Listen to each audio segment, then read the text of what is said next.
नमस्कार, आप देख रहे हैं रबजी लाइव और मैं हूं अभिषेक मिश्रा। बिहार विधान परिषद का चुनाव तो खत्म हो गया है, नतीजे सामने आ चुके हैं, लेकिन बिहार में होने वाला एक और महत्वपूर्ण चुनाव जो अभी खत्म नहीं हुआ है, उसके लिए वोटिंग बाकी है।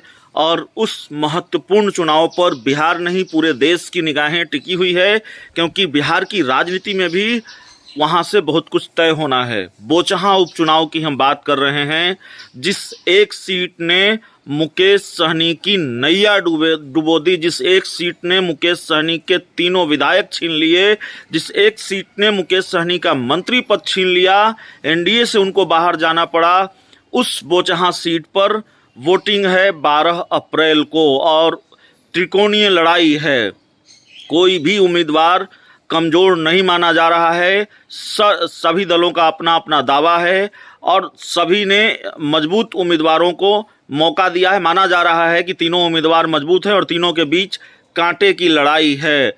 ऐसे में बीजेपी ने भी पूरी ताकत झोंक रखी है, आरजेडी ने भी पूरी ताकत झोंक रखी है और मुकेश सहनी ने भी पूरी ताकत झोंक रखी है। बीजेपी और मुकेश सहनी के बीच जो घमासान रहा है, उसमें मुकेश सहनी और बीजेपी के लिए तो ये सीट साख का सवाल है। बीजेपी पूरी तरह से सफाया चाहती है मुकेश सहनी का, लेकिन मुकेश सहनी को अगर जीरो पर आउट करना है तो बीजेपी को बोचहां सीट जीतनी होगी। दूसरी तरफ मुकेश सहनी को अगर जीरो नहीं होना है तो बोचहां सीट अपने पाले में करना होगा।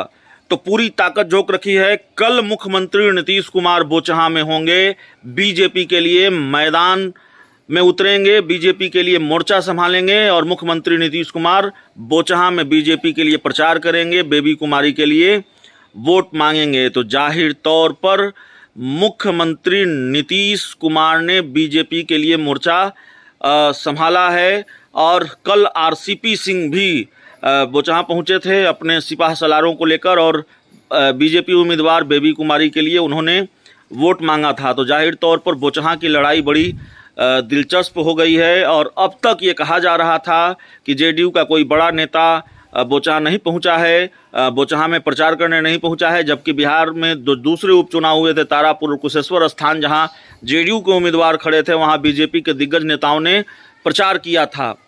तो कल आरसीपी सिंह पहुंचे और कल यानी कि 8 अप्रैल को आरसीपी सिंह पहुंचे और कल यानी कि 10 अप्रैल को मुख्यमंत्री नीतीश कुमार वहां पहुंच रहे हैं, चुनावी सभा को संबोधित करेंगे, बीजेपी उम्मीदवार बेबी कुमारी के लिए वोट मांगेंगे और नीतीश कुमार के मोर्चा संभालने से बीजेपी को कितना फ़ायदा होता है ये देखना होगा। हालांकि बीजेपी की टेंशन बढ़ा रखी है मुकेश सहनी ने, काफ़ी मेहनत कर रहे हैं और आरजेडी ने भी टेंशन बढ़ा रखी है, क्योंकि आरजेडी ने भी एक कद्दावर उम्मीदवार को टिकट दिया है, मुसाफिर पासवान के बेटे अमर पासवान को टिकट दिया है। तो दावा आरजेडी का भी है। रमई राम की बिटिया को टिकट दिया है, गीता देवी को मुकेश सहनी ने, जो रमई राम जो सरकार में मंत्री रहे और कई सालों तक वहाँ से विधायक रहे, कई बार के विधायक हैं, तो अपना उनका गढ़ माना जाता है। तो दावा बड़ा मजबूत है और ये लड़ाई बड़ी दिलचस्प है। बोचहां का संग्राम कौन जीतेगा, बोचहां का सरताज कौन बनेगा, ये देखना होगा। कल मुख्यमंत्री नीतीश कुमार की एंट्री बोचहां में होने जा रही है। ये बड़ी जानकारी, बड़ी खबर और देखना होगा, सबसे बड़ा सवाल कि मुख्यमंत्री की एंट्री से बीजेपी को कितना फ़ायदा होता है। तो बहुत बहुत धन्यवाद।